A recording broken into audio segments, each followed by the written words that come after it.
Zachary stared at Gordon Drake. He scrambled to his feet. "Gordon? What are you doing here?" "What am I doing here?" Gordon stared at him and gave a slight headshake.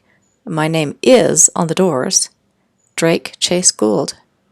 Gordon Drake. Zachary was still flabbergasted. He stood there staring at Gordon, Bridget's new partner, the man who had replaced Zachary in her life. He opened and closed his mouth like a fish.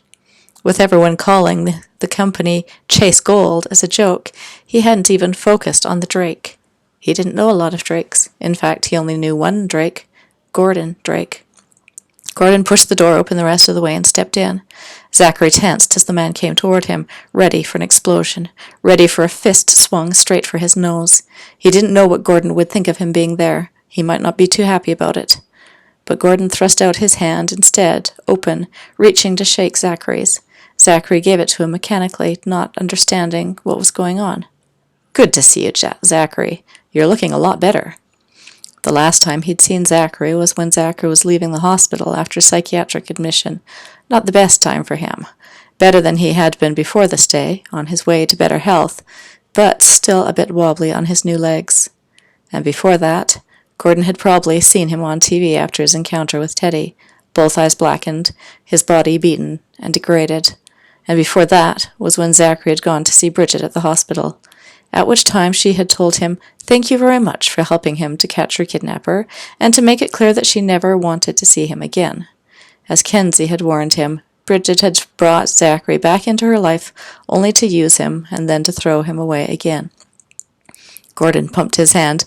"So, to what do we owe the pleasure of your company here today?" Zachary swallowed. He had intended to visit Lauren's office covertly, to talk to her friends and co-workers on the quiet before the management could figure out what was going on. He hadn't counted on one of the owners of the company knowing him on sight. Zachary slowly pulled his hand out of Gordon's grip, nodding and clearing his throat. Well, I'm investigating Lauren Barclay's death." Gordon didn't freeze or go pale, nothing to indicate any guilt or complicity in Lauren's death. He nodded gravely and patted Zachary on the side of the shoulder, as if to comfort a fellow mourner. Lauren Barclay. So tragic. It was such a shock for all of us here. Wasn't it, Mandy? Mandy nodded. "Yes, that's what I told Mr. Goldman. I just couldn't believe it." "Lauren's death has left a great hole in our company," Gordon said, and his prose didn't sound at all fake or insincere.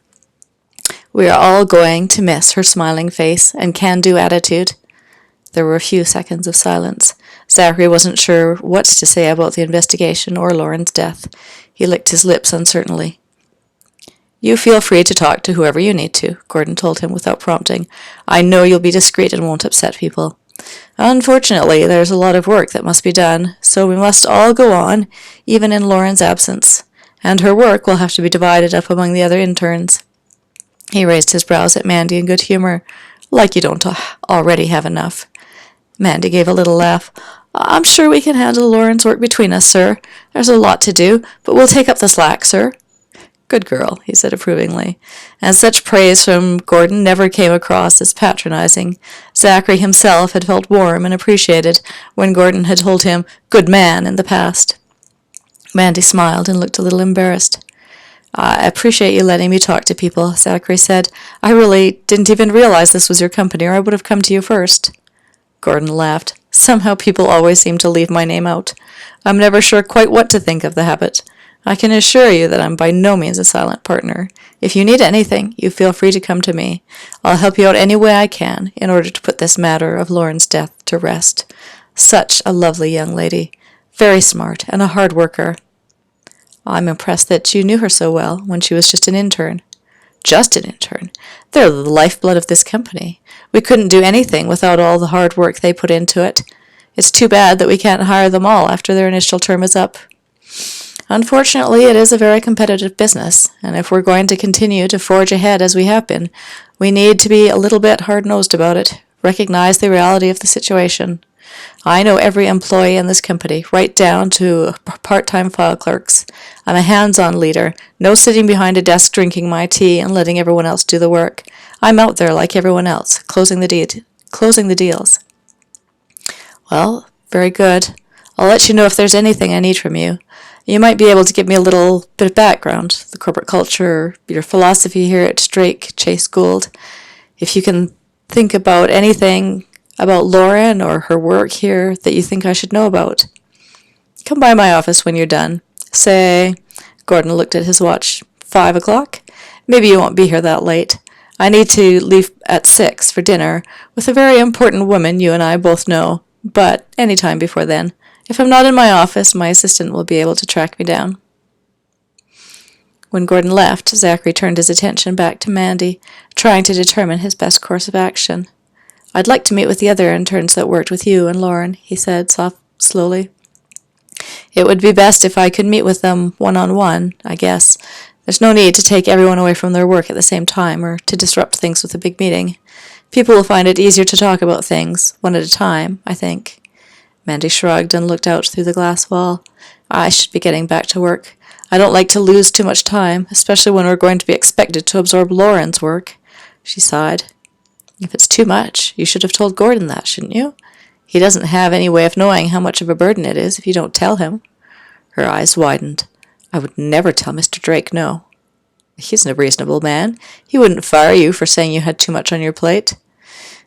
Maybe not, but one of the VPs or managers might once word got around. I don't want to put my job in jeopardy.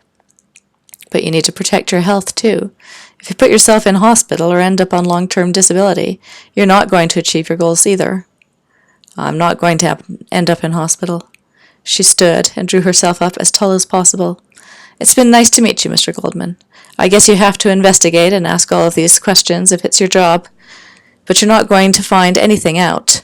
Lauren just had an accident. It wasn't anything to do with anyone here at the office. She was at home, alone. That's what happened. He nodded and shook her hand in thanks. Would you have one of the other interns come and see me? She looked like she would say no, but looking in the direction Gordon had gone, she nodded grudgingly. Yeah, sure. I appreciate it.